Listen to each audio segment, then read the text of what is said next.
walang utang na loob sa Duterte.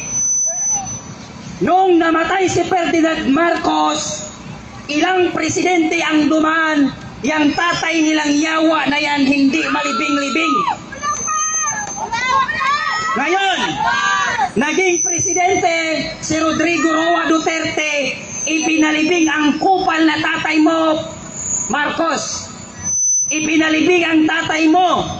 Ngayon napalibing ang tatay mo at ikaw ang naging presidente ng Pilipinas. Wala ka mang utang na loob.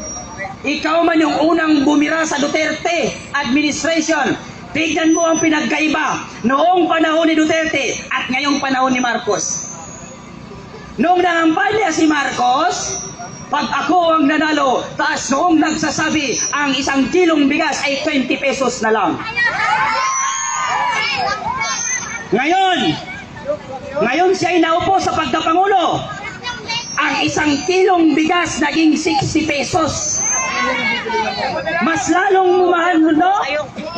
Tapos ano ang naging mura? Ang shabu, mura na ngayon. Shabu doon, shabu dito, shabu doon, red doon, shabu lahat. Bakit? Kasi bangag ang ating Pangulo, adik na adik pa rin ang pinamumunuan. At ang mga adik ngayon, hindi na sila natatakot.